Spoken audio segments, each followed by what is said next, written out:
Assalamualaikum warahmatullahi wabarakatuh. Waalaikumsalam warahmatullahi wabarakatuh. Bismillahirrahmanirrahim. Alhamdulillahi rabbil alamin. Wassalatu wassalamu ala ashrafil anbiya'i wal mursalin wa ala alihi wa ashabihi al-mujahidin at-tahirin, amma ba'du. Bersabda Rasulullah sallallahu alaihi wasallam, "Iza sarratka hasanatuka wa sa'atka sayyi'atuka fa anta mu'min." Apabila perbuatanmu yang baik menyebabkan engkau bahagia, apabila perbuatanmu yang baik menyebabkan engkau gembira, dan perbuatanmu yang jahat menyebabkan engkau jadi susah, itulah tanda bahwa di hatimu masih ada iman. Artinya, belum tentu orang yang berbuat baik merasa bahagia dengan kebaikan yang dikerjakannya. Dan tidak selamanya orang yang berbuat jahat sanggup menyesali perbuatan jahatnya. Oleh karenanya, apabila iman masih ada, apabila hati masih hidup, perbuatan yang baik menyebabkan orang gembira, perbuatan yang jahat menyebabkan orang susah dan gelisah hatinya. Ini mengandung pelajaran. Sekali kita berbuat baik, jangan sekali-kali menyesali kebaikan itu. Sebaliknya, satu kali kita melakukan kesalahan, hendaknya selalu menyesalinya. Kadang-kadang dalam kehidupan, karena orang tempat kita berbuat baik itu rupanya membalas air susu dengan air tuba, kita lalu menyesali kebaikan. Lahirlah kata-kata, "Nyesal saya nolong dia." Ibarat pepatah katanya, nolong anjing kejepit. Waktu kejepit setengah mati kita tolongin, begitu selesai dia dari kejepitnya malah kita digigitnya. Saudara hadirin yang saya muliakan, dalam kehidupan sehari-hari barangkali ini kena filsafat yang disebut dorong mobil mogok. Ketika mobil mogok setengah mati kita dorong, begitu mesin hidup ditinggalkannya kita di belakang. Sesungguhnya perbuatan kita yang baik tidak harus disesali, karena disesali atau tidak, toh perbuatan itu sudah kita lakukan. Dan penyesalan atas segala kebaikan hanya akan mengurangi nilai pahala kebaikan itu sendiri. Berbahagialah apabila berbuat baik, walaupun orang yang kita melakukan kebaikan membalasnya dengan kejahatan. Menyesalah apabila berbuat kesalahan, apabila melakukan dosa, karena itu pertanda nilai iman yang masih hidup dalam jiwa kita.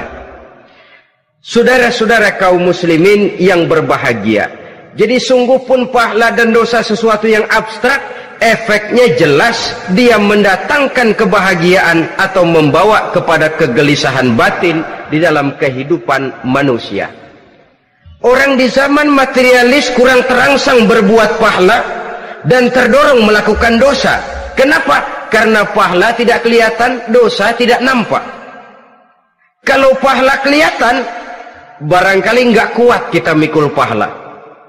Kalau dosa benjol, umpama tiap bikin dosa palanya benjol, barangkali sudah nggak karu-karuan kepala kita. Baik pahala, baik dosa, sesuatu yang tidak nampak oleh pandangan mata zahir, tapi yang punya efek dalam kehidupan ini. Orang yang banyak pahalanya dengan orang yang banyak dosanya, kalau dia berjalan barangkali sulit kita membedakan. Tapi efeknya dalam kehidupan ini jelas adanya.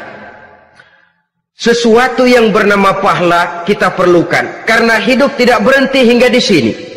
Sesuatu yang bernama dosa harus kita hindarkan, karena ada kelanjutan sesudah hidup yang sekarang ini. Kehidupan dari satu pertanggungan jawab. Itu sebabnya Imam Ghazali dalam bahasa yang indah sekali berpesan, "Jaddidis safinah fa innal bahra amiq wa khuziz zad fa innas safara ba'id." Perbarui selalu kapalmu, rawat, jaga baik-baik, dandani kapalmu, fa innal bahra amiq, karena sesungguhnya lautan ini sangat dalam. Satu bahasa yang indah dari tamsil terhadap kehidupan. Perbaiki kapalmu karena lautan ini sangat dalam.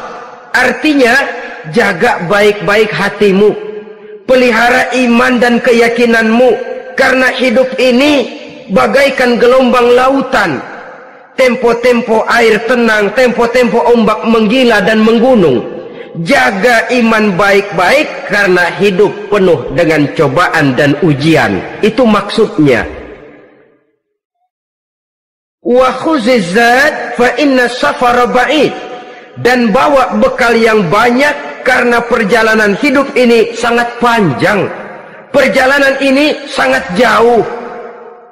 Kita kalau pergi keluar kota tentu saja membawa bekal. Makin jauh kota yang akan kita tuju, makin banyak bekal yang harus kita bawa. Alangkah sengsaranya manusia apabila dia akan pergi ke satu kota yang jauh, modalnya cuma nekat. Bagaimana nanti di sana sajalah. Tidak membawa bekal sebagaimana yang sewajarnya. Hal yang semacam ini senangnya sih belum tentu, keblangsak dan susahnya sudah kebayang. Itu dalam kehidupan di dunia ini. Bagaimana kalau sudah bicara tentang kehidupan yang akan datang? Karena sesungguhnya hidup ini merupakan satu perjalanan yang sangat panjang. Sejak kita tinggal di alam arwah, pada saat jasad belum lagi diciptakan Allah, ruh sudah diciptakannya lebih dahulu. Sampai kemudian kita pindah ke alam rahim, alam kandungan ibu, untuk kemudian berpindah kepada kehidupan dunia. Dari dunia ini kita pindah ke alam barzakh. Di sana tinggal kita 100 tahun mungkin, 100.000 tahun mungkin, 1 juta tahun mungkin, menunggu saat datangnya kiamat. Lalu dari alam barzakh pindah kita ke alam akhirat. Satu perjalanan yang sangat panjang. Alangkah malangnya, alangkah sengsaranya jika tahu kita begitu panjangnya perjalanan hidup ini, tidak ada bekal yang kita bawa. Artinya kesengsaraan, kesulitan yang bertali-tali sudah jelas akan menimpa kita. Kalau pergi kita keluar kota membawa bekal uang, membawa bekal makanan, apa bekal yang mesti kita bawa? Apabila kita kembali ke alam barzakh, kembali ke alam kubur, berkumpul di padang mahsyar di akhirat nanti, nasi yang mau kita bawa, uang yang mau kita bawa? Tentu tidak lagi, karena kehidupan materialis selesai di atas liang lahat. Bila masuk kita ke liang lahat, disitulah pahala dan dosa memegang peranan yang sangat penting. Maka pada pertemuan malam ini kita akan bicara tentang pahala dan dosa itu. Saudara-saudara kaum muslimin rahimakumullah, yang dinamakan pahala, kata Imam Ali Al-Jurjani dalam kitab At-Ta'rifatnya, ma yastahiqqu bihi ar-rahmatu wal maghfiratu minallahi ta'ala, sesuatu yang pelaksananya berhak untuk mendapat rahmah dan ampunan dari Allah. Dengan kata lain, nilai pahala adalah akibat dari perbuatan-perbuatan di dalam melaksanakan perintah dan anjuran yang ada di dalam kehidupan agama. Apabila perintah dan anjuran kita laksanakan, nilai pahala itu lalu datang.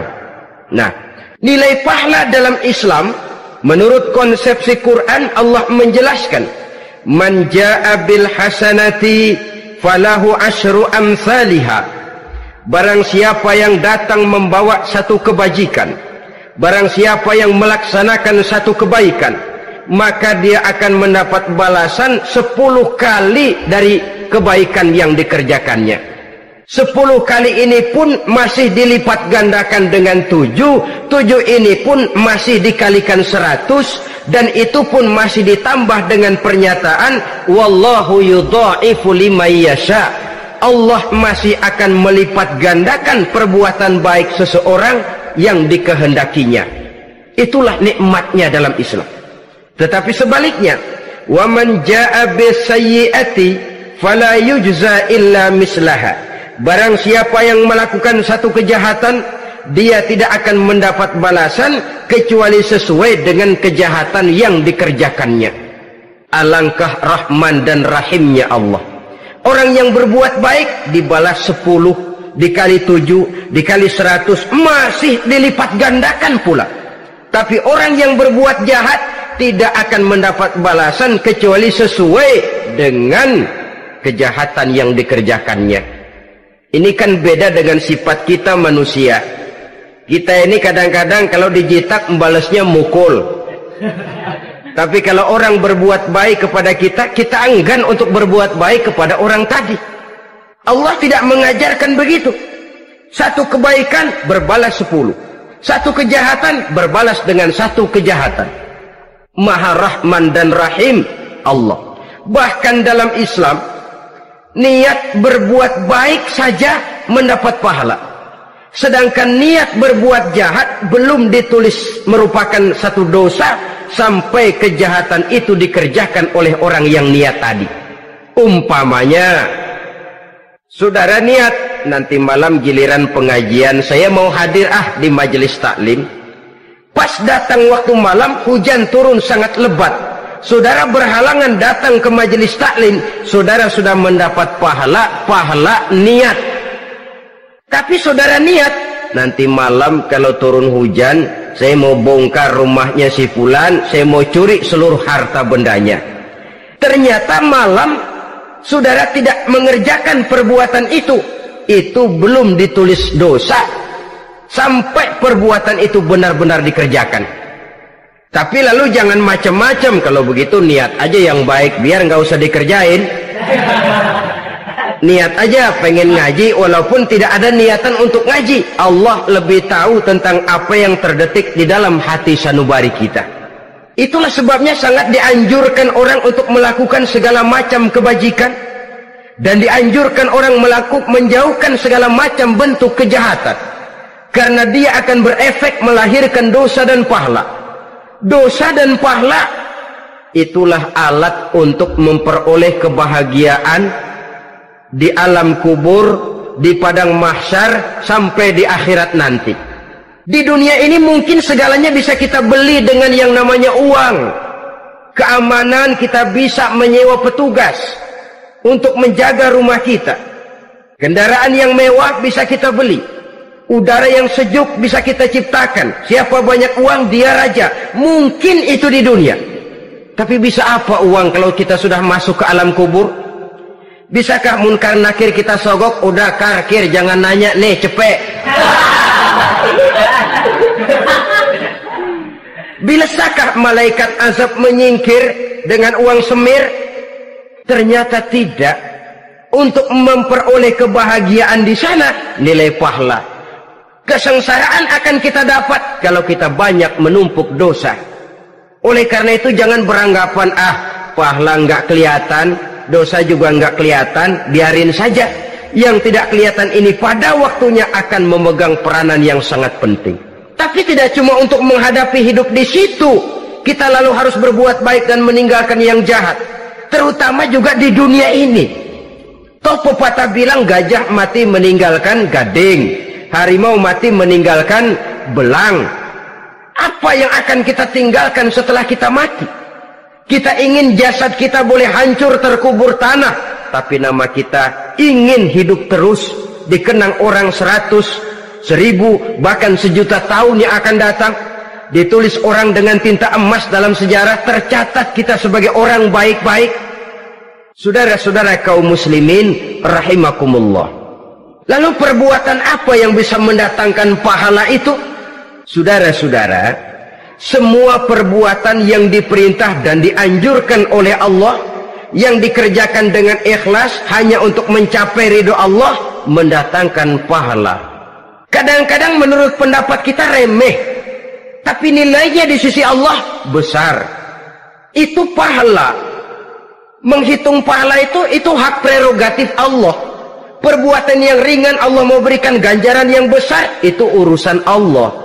Misalnya kata Nabi, la tahqiranna minal ma'rufi syai'an. Jangan kamu menganggap remeh perbuatan baik walaupun kecil. Jangan merasa sulit melakukan perbuatan yang mengandung pahala. Bertemu dengan teman, muka kita cerah, berpahala. menyingkirkan duri di jalanan berpahala, menolong orang yang sesat, memberitahu orang yang bertanya berpahala. Tidak sulit kalau kita mau. Yang diperintah dan dianjurkan oleh agama itu perbuatan yang mengandung nilai-nilai pahala. Masalahnya cuma tinggal mau atau tidak dan dikerjakan dengan ikhlas. Bertemu teman mukanya cerah, pahala. Menyingkirkan duri di jalanan, pahala. Sodakoh, pahala. Tidak berupa perbuatan, bisa berupa ucapan. Misalnya bersolawat, pahala. Bertasbih dan bertahmid, pahala.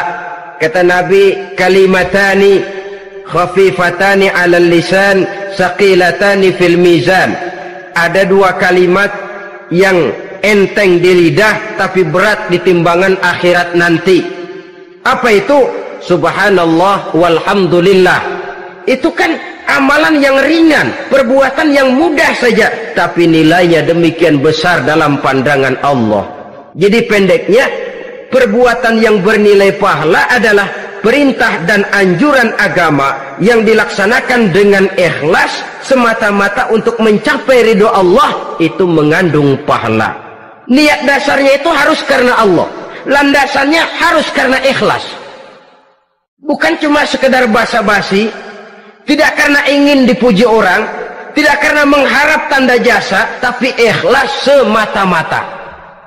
Dari perbuatan yang paling kecil dan mudah sekali sampai kepada amalan-amalan yang besar dan memerlukan biaya yang besar, seperti melaksanakan ibadah haji, seperti jihad fi sabilillah, membangun masjid, membangun pondok-pondok pesantren, membangun pusat-pusat kesehatan, membangun jalan-jalan umum, termasuk menjaga keamanan.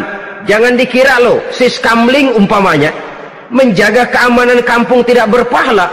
Kalau diniatkan ibadah, menjaga ketenangan warga supaya mereka tekun ibadah, ikhlas karena Allah, itu juga bernilai ibadah. Keluar kita dari rumah, pergi pagi, pulang sore, peras keringat, banting tulang cari nafkah buat menghidupi anak istri kita. Kalau diniatkan ibadah, melaksanakan kewajiban sebagai kepala rumah tangga, membantu orang tua sebagai anak, itu juga perbuatan-perbuatan yang mengandung pahala. Yang terbaik sesuai dengan bidang kehidupan kita. Ada orang yang dinamakan abid, ahli ibadah, pahala yang paling baik bagi dia banyak-banyak tahajud, sembahyang malam, wirid, zikir, tasbih.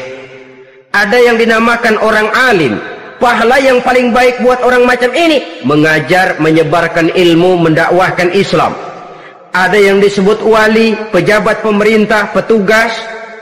Amalan pahala yang paling baik buat orang semacam ini melayani masyarakat, bekerja di bidangnya sesuai dengan profesinya.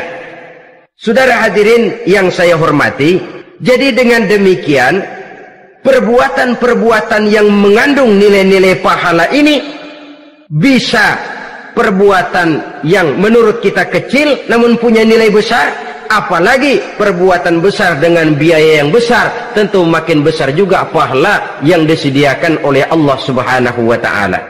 Oleh karenanya, kalau kita bercermin dari ayat Quran, hidup ini kesempatan untuk berbuat baik. Huwallazi khalaqal mauta wal hayata liyabluwakum ayyukum ahsanu amala. Dialah Allah, Tuhan yang telah memberikan hidup dan mati kepadamu untuk menguji kamu, siapa di antara kamu yang paling baik amal perbuatannya. Jadi tidak saya rinci, tapi cukuplah satu penjelasan global. Perbuatan yang berpahala adalah perbuatan melaksanakan perintah Allah atau anjuran Allah dengan dasar ikhlas, dengan tujuan untuk mencapai ridho Allah semata-mata. Lalu apa perbuatan yang mengakibatkan dosa itu? Saudara-saudara, dosa lahir akibat melakukan larangan Allah atau mengerjakan yang dicelaknya. Nah, para ulama ada yang membagi dosa itu menjadi dua bagian. Ada dosa-dosa kecil, ada dosa-dosa besar. Tetapi sebenarnya ditinjau dari segi hakikatnya, kalau sudah melakukan satu kesalahan yang mengakibatkan dosa, jangan dilihat besar dan kecilnya, tapi kepada siapa dosa itu kita kerjakan. Sebab kalau dosa kita anggap satu yang kecil, orang akan terangsang untuk mengerjakan yang kecil-kecil saja. Sehingga dengan demikian yang kecil pun akan menjadi besar kalau ditumpuk-tumpuk. Sedangkan yang besar bisa saja menjadi kecil kalau selalu diiringi dengan permohonan ampun kepada Allah. Itu sebabnya para ulama sufi, orang-orang tasawuf mengatakan la saghair ma'al istimrar wala kabair ma'al istighfar.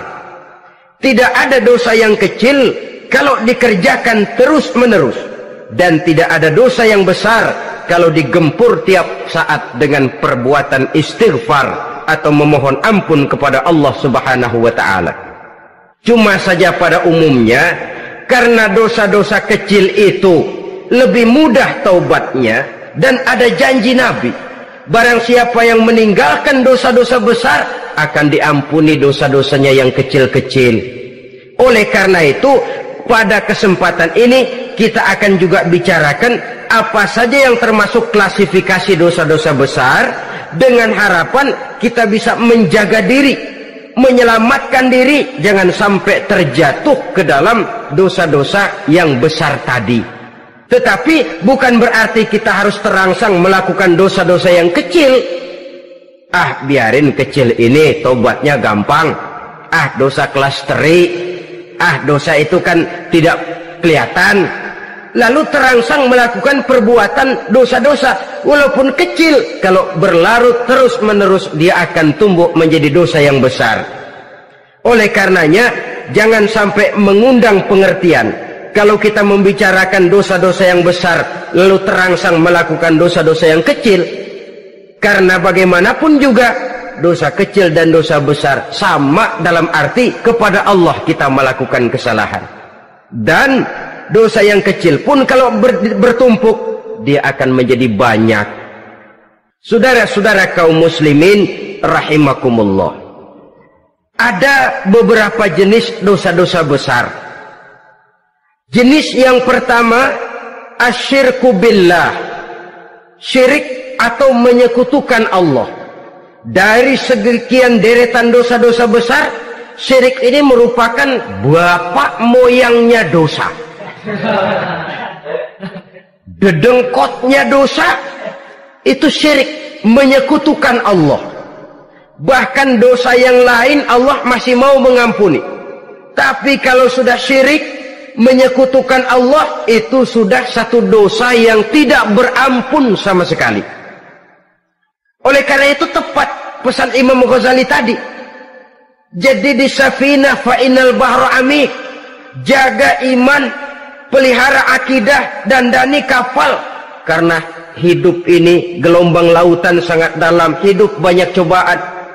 Di dalam hidup di zaman sekarang ini, saudara bisa perhatikan, di mana tensi ekonomi tinggi, lapangan kerja sulit, persaingan hidup makin tajam, sifat egois dan individualis tumbuh di mana-mana, rasa solidaritas sosial menurun, sifat gotong royong musnah, orang mudah potong kompas, potong jalan, ingin cepat kaya, ingin cepat naik pangkat, ingin dapat kedudukan.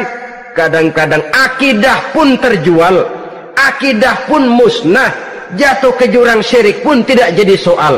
Itu yang kita khawatirkan. Kalau dosa-dosa yang lain Allah masih mau mengampuni, tapi kalau sudah jatuh kepada syirik, Allah sama sekali tidak akan memberikan ampun. Dalam kaitan dengan ini barangkali tepat sinyalemen Imam Ali itu.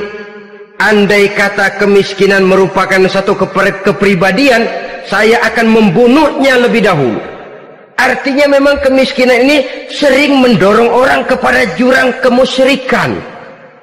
Tidak tahan menghadapi godaan perut akibat tensi ekonomi yang tinggi, lapangan kerja yang sulit.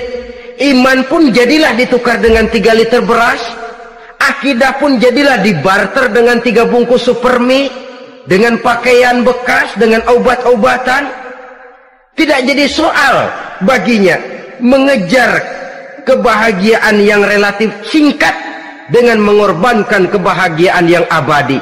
Persis ibarat pepatah, nyari jarum kampak hilang. Mencari sesuatu yang kecil, yang besar jadi sia-sia. Membela perut, mengorbankan akidah. Na'udzubillah summa na'udzubillah. Saudara-saudara kaum muslimin rahimakumullah. Ini fakta. Ini kenyataan. Dan hal semacam ini tidak bisa diatasi cuma dengan ceramah, simposium, diskusi, seminar. Apalagi Nabi berpesan, solahu ummati bil ilmi wal mal. Umatku hanya bisa menjadi baik akidahnya dengan ilmu dan harta. Itu bahasa Nabi. Kalau bahasa kita sekarang, dengan ekonomi dan pendidikan. Ilmu, pendidikan, ekonomi, harta. Tanpa itu sangat besar kemungkinan kita bisa menjual akidah terjerumus di lembah kemusyrikan. Maka terutama kepada saudara-saudara saya, muslimin yang terpencil jauh dari kota-kota besar, yang kadang dalam kehidupan seharinya imannya sering digoda oleh supermi, akidahnya sering ditantang oleh pembagian beras, pakaian-pakaian bekas, obat-obatan dan sebagainya. Jaga dan bentengi akidah kita. Lebih baik nyawa berpisah dari badan, asal iman jangan berpisah dari hati. Kepada adik-adik saya para remaja, para pemuda di kota-kota besar, yang iman dan akidahnya sering ditantang dengan minuman-minuman keras, fasilitas-fasilitas yang menghanyutkan, yang secara terarah dan praktis sedikit demi sedikit menggiring kita untuk keluar dari nilai-nilai akidah. Hati-hati, jaga baik-baik, sebab intan paling mahal, mutiara paling berharga, tidak lain nilai iman ini. Tergelincir kita daripadanya, jatuh ke lembah kemusyrikan, jatuh ke satu dosa yang teramat besar, yang Allah tidak akan pernah memberikan ampun lagi. Ini dosa besar yang pertama. Yang kedua, qatlun nafsi illa bil haq. Membunuh orang tanpa alasan yang benar. Di zaman kesulitan ekonomi kadang-kadang orang mudah nekat. Tengok saja, kadang-kadang karena pasar uang 100-200 perak saja nyawa bisa melayang. Kadang-kadang karena urusan yang remeh, salah omong, salah ambil, salah ucap, salah pegang, nyawa bisa jadi melayang. Alangkah murahnya nyawa, seakan-akan kita yang punya. Padahal nyawa itu hak milik Allah. Tidak pantas kita merampasnya, tidak pantas kita menghilangkannya dari jasad seseorang. Oleh karenanya, membunuh orang merupakan satu dosa yang sangat besar. Jangankan kepada orang yang seakidah, orang yang lain akidah saja pun, kalau dia hidup berdamai, rukun, berdampingan, kita harus melindungi. Apatah lagi teman seakidah sendiri. Saudara-saudara kaum muslimin rahimakumullah, pantas kalau Nabi menyatakan apabila dua orang Islam sudah saling berkelahi, berbunuh-bunuhan, al-qatil wal maqtul finnar, yang membunuh dan yang dibunuh dua-duanya sama-sama masuk neraka.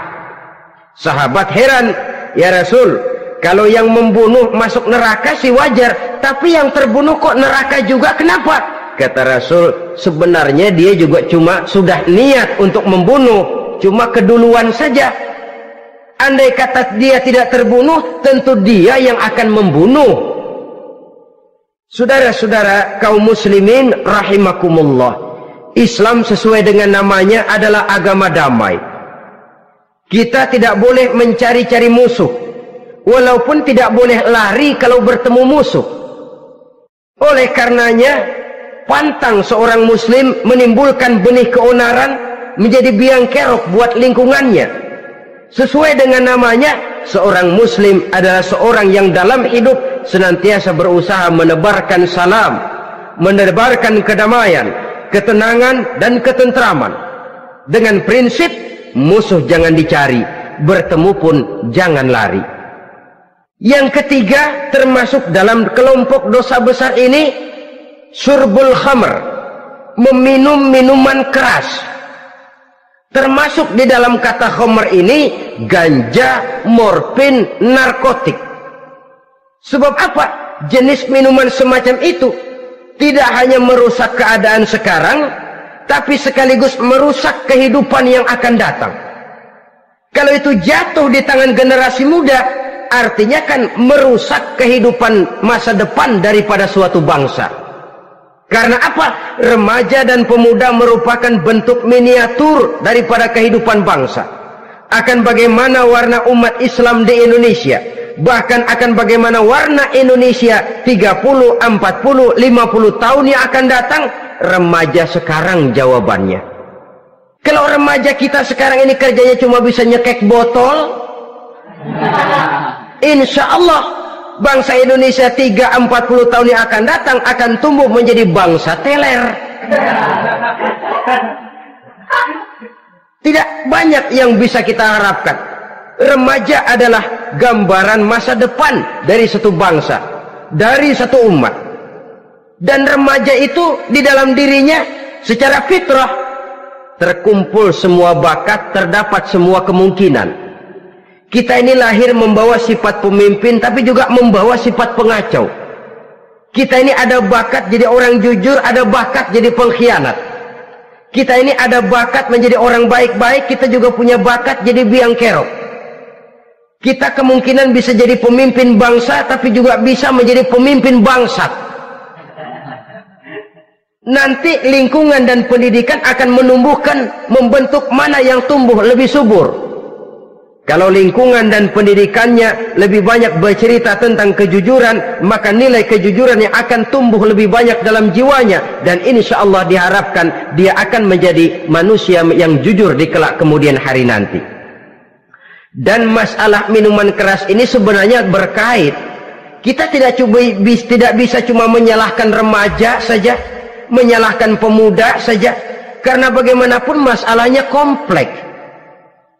Menghancurkan sesuatu tanpa melihat kausalnya, tanpa melihat sebab akibatnya, kan sama juga bohong.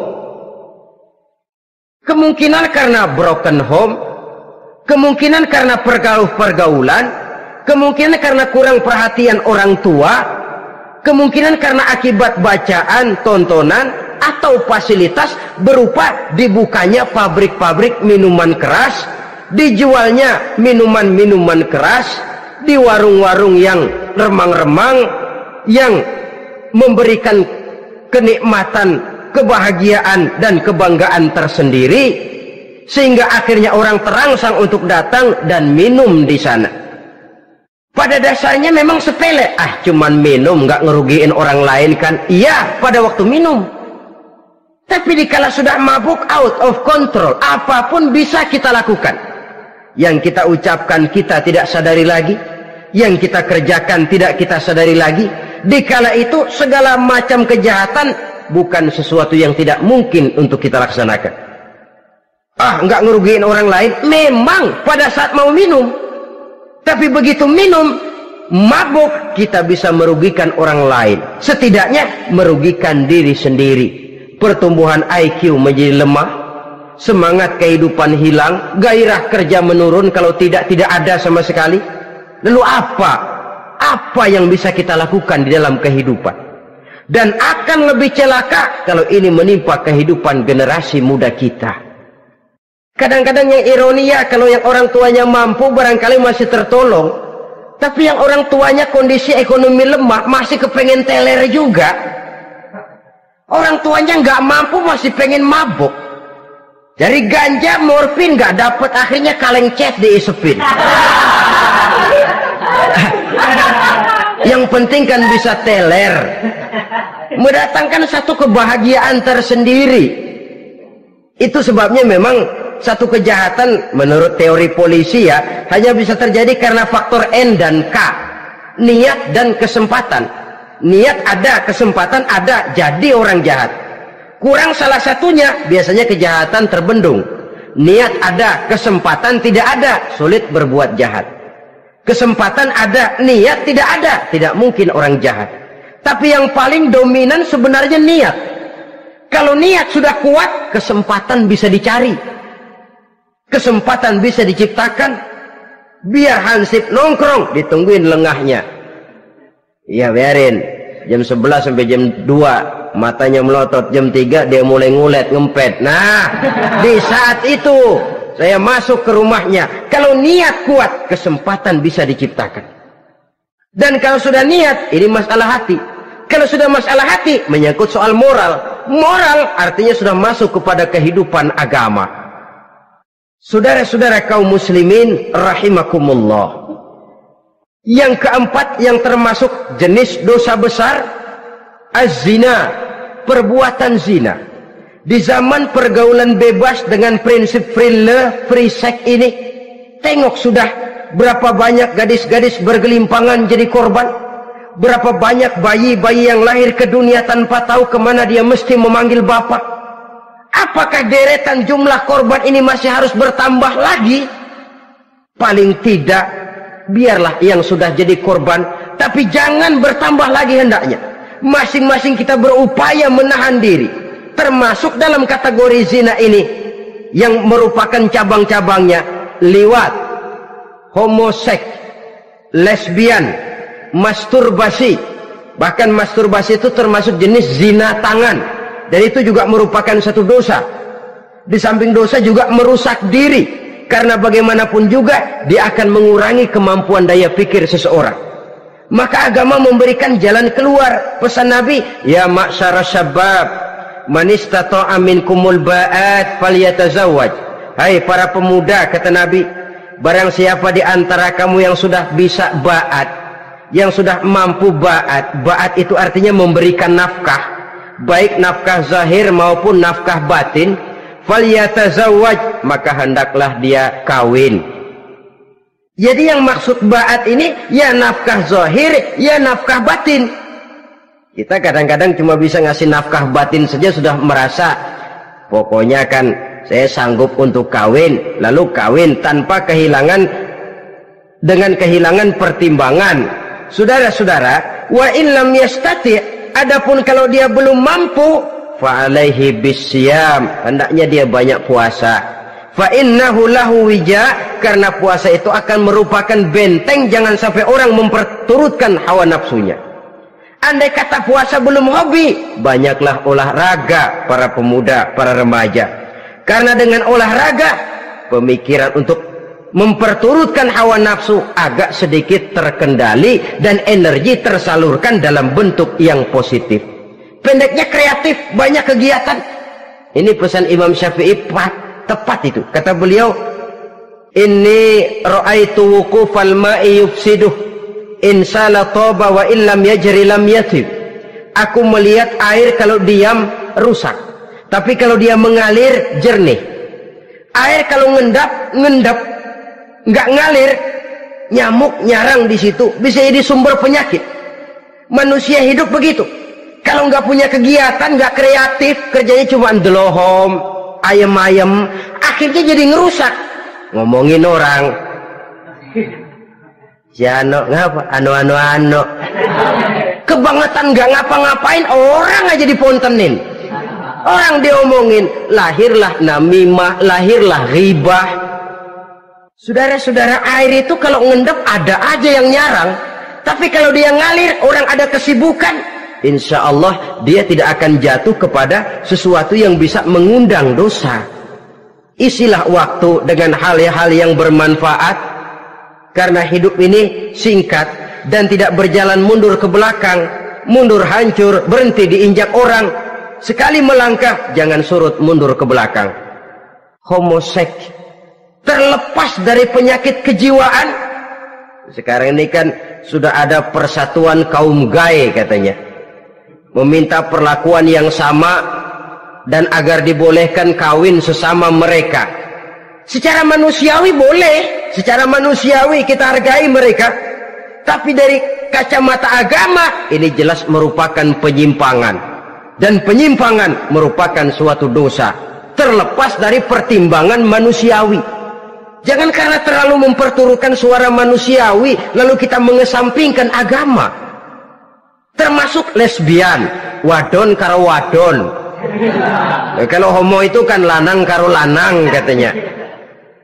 Saudara-saudara kaum muslimin rahimakumullah, ini bukan penyakit baru. Liwat, homoseks sudah dikenal dari zamannya Nabi Lut, laki dengan laki.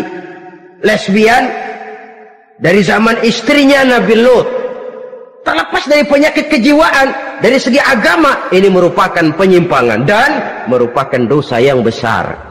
Yang kelima, yang termasuk jajaran dosa kelas kakap, qazful mu'minina wal mu'minat, menuduh orang mukmin yang baik-baik, laki atau perempuan, melakukan perbuatan zina sehingga hancur namanya di masyarakat.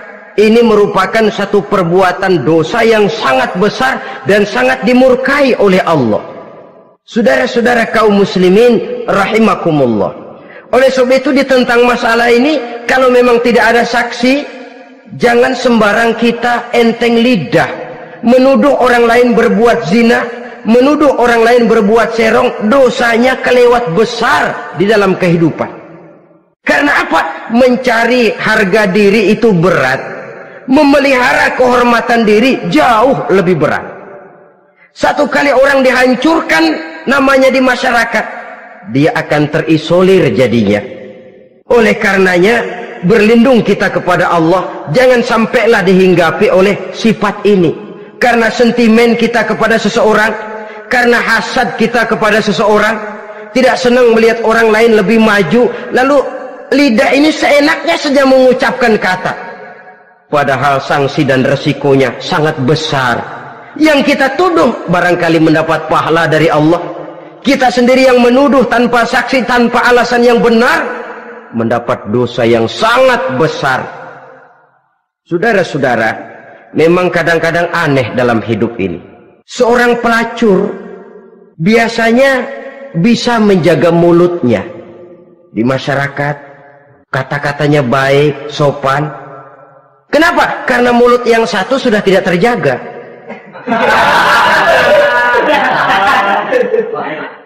Kita kadang-kadang kehormatan bisa kita jaga, tapi mulut tidak terkontrol. Ngomong saenake dhewe, bikin orang mangkel, kesal, fitnah sana, fitnah sini, menghancurkan nama baik orang, ngomongin yang macam-macam. Bagai-bagai macamlah caranya. Saudara-saudara kaum muslimin yang berbahagia, jadi dengan demikian menuduh orang lain berbuat zina sedangkan orang itu tidak pernah melakukannya, ini termasuk satu dosa yang sangat besar di dalam kehidupan ini. Yang keenam, al-'aqu bil walidain, durhaka kepada ibu bapak. Seorang anak, bagaimanapun banyak nilai ibadahnya, banyak kebaikan di masyarakat, menyandang berbagai macam gelar, pangkat dan jabatannya tinggi, tapi kalau sudah durhaka kepada kedua orang tuanya, alamat hidup tidak lagi membawa keberkahan, dan itu dosa yang sangat besar. Sampai Nabi sabdakan, ridho Allah ada di dalam keridhaan ibu bapak, murka Allah pun ada di dalam kemurkaan ibu dan bapak. Walaupun belum tentu setiap kita orang tua, tapi yang jelas setiap kita adalah anak, dan setiap anak punya ibu dan bapak. Jangan sampai kacang lupa kepada kulitnya. Saudara-saudara kaum muslimin rahimakumullah, durhaka kepada ibu bapak merupakan perbuatan yang sangat dimurkai oleh Allah. Apalagi ibu yang telah melahirkan kita, bahkan mengandung kita. Begitu juga bapak yang telah berusaha peras keringat banting tulang untuk mengasuh membesarkan kita. Tidak ada perbuatan baik yang kita lakukan untuk bisa menebus kebaikan daripada ibu dan bapak kita. Setidaknya kalau belum bisa berbuat baik kepadanya, kepada keduanya, janganlah menyakiti hati keduanya. Itu saja dulu yang harus dijaga. Kadang-kadang sudah berbuat baik enggak, nyakitin melulu. Sudah nyenangin belum bisa, saban sehari nyakitin saja. Padahal kedua orang tua itu doanya manjur, sebagaimana sumpahnya juga bisa jadi kenyataan, dan sering bahkan menjadi kenyataan. Sampai ibu bapak sudah wafat, sudah meninggal sekalipun, kewajiban berbakti masih harus terus dilakukan oleh seorang anak. Lalu yang ketujuh, at-tawalli yaumaz zahfi, berpaling pada hari pertempuran. Orang sedang sibuk-sibuk menghadapi musuh, maksudnya berjuang membela agama ini, dia lari menyelamatkan diri. Pengecut, mental munafik. Ayo, kalau demi agama, mari kita maju ke depan. Allahu Akbar, yang besar Allah, yang lain kecil semua, maju. Orang lain maju serentak, dia mundur jauh ke belakang. Mental munafik, mental calo, istilah sekarang ini. Oh, itu calo, mental calo, Tuhan gedek banget itu. Coba ya, calo itu paling sibuk nyuruh penumpang naik. Tapi sementara penumpang naik sampai ke tempat tujuan masing-masing, calonya nggak kemana-mana, diem aja di situ. Cuma orang aja disuruh naik. Dan saudara, kerja bakti, orang turun ke comberan, dia naik ke tempat tidur. Mundur di hari pertempuran, menyebabkan orang lain gugur, dia sendiri menyelamatkan diri. Mental pengecut, mental munafik, itu merupakan dosa yang sangat besar. Saudara-saudara kaum muslimin rahimakumullah, itu sebabnya agama itu memerlukan keberanian memang, tapi bukan keberanian yang tanpa perhitungan. Sebab berani tanpa berhitung namanya berani babi. Kita berani kalau benar, kita harus takut kalau salah. Jangan dibalik. Salah berani, nekat namanya. Benar takut, pengecut namanya. Orang yang pengecut adalah orang yang takut membela kebenaran. Orang yang nekat sesungguhnya udah salah nggak malu lagi. Udah salah nekat lagi. Merasa rugi berbuat kebaikan, puas kalau berbuat kejahatan. Padahal Nabi pesan, siapa yang berbuat dosa sambil tertawa, nanti dia akan masuk neraka sambil menangis. Karena itu dipesan pula di dunia ini, sering-seringlah mencuci mukamu dengan air mata taubat, cuci lidahmu dengan zikir kepada Allah, bersihkan hatimu dengan air ikhlas. Saudara-saudara kaum muslimin rahimakumullah, kan ada toh orang berbuat baik nggak gembira, tapi berbuat jahat malah puas.